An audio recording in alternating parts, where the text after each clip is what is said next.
One of the issues I want to talk about, and I'll be talking about it for the next 4 or 5 minutes, is about a model of electing representatives in St. Catharines. So those of you at home that may have heard the term dual role or double direct, it's relating to the representation of council. And so the Ontario government recently approved a regulation change for the regional municipality of Niagara that allows St. Catharines to change its election system that'll allow for a dual role representation in our city for 2018.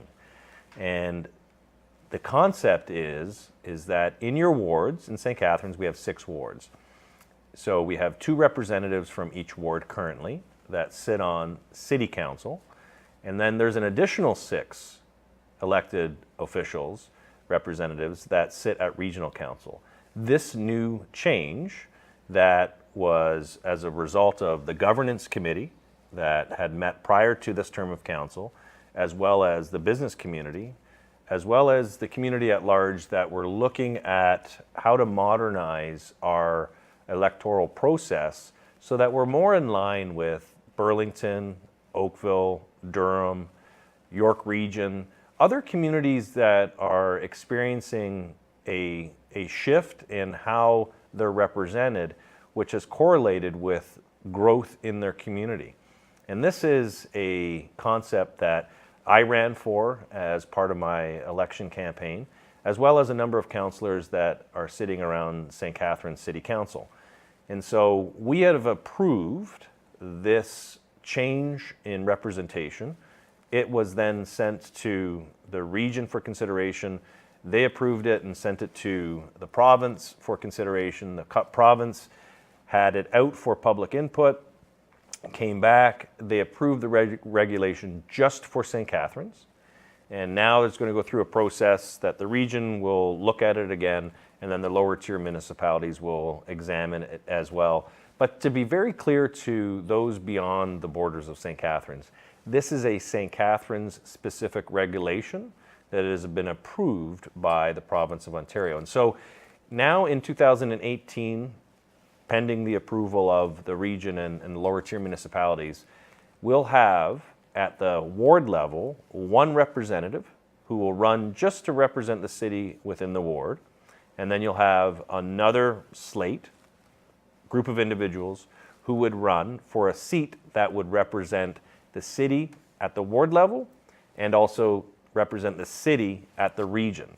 So you'll have still 12 city councillors at city council, and then you'll have the 6 that will be elected within their ward that'll also do a dual role. So 6 of those members of city council will also sit on regional council.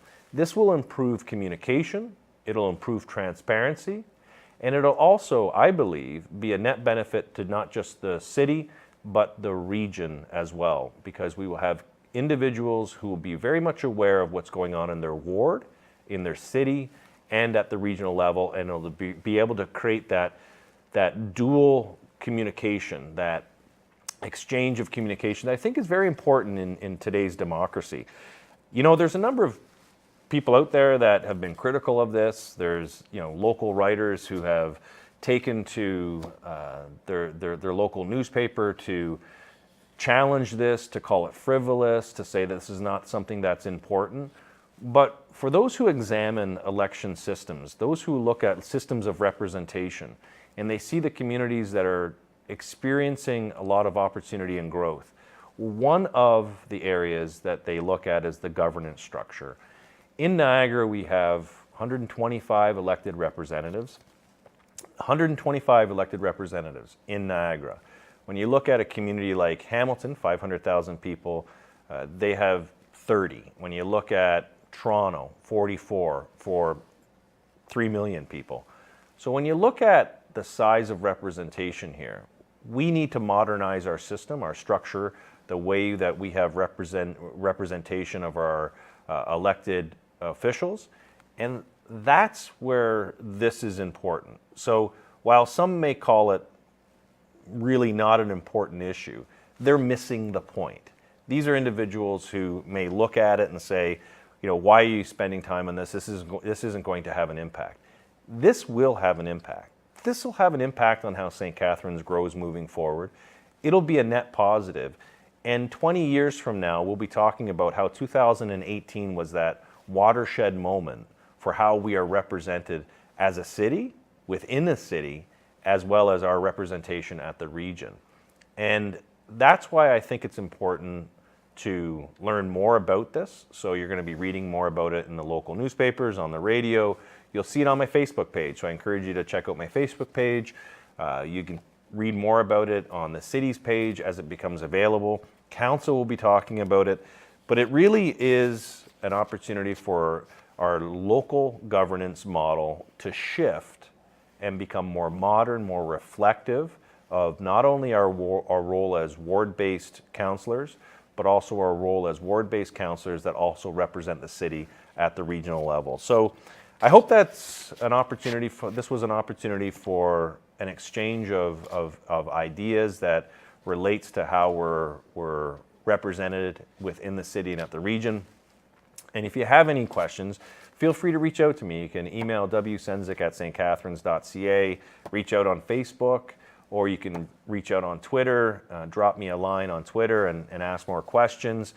Call the office. Feel free to call the city, 905-688-5601, and learn more about this. But again, this is an important issue, and while some people may try to undermine it, the reality is that this is, again, one of those watershed moments, much like GO coming to the community, much like the redevelopment of the GM lands, the former Hotel Dieu site, the former General Hospital, Port Dalhousie.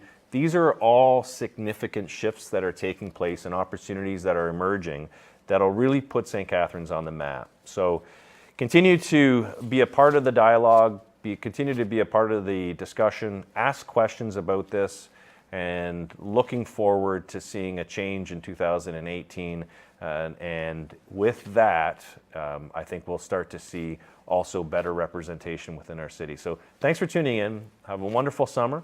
Look forward to seeing you in the fall, which will be able to provide an update on all the exciting things that are about to take place in our community. Don't forget to use the hashtag OurHomeSTC, and that's an opportunity for you to share your images of our city, all the things that you enjoy about our city and the people in our city, and it's a way to show the world how great of a community that we all live in. So until then, have a wonderful summer.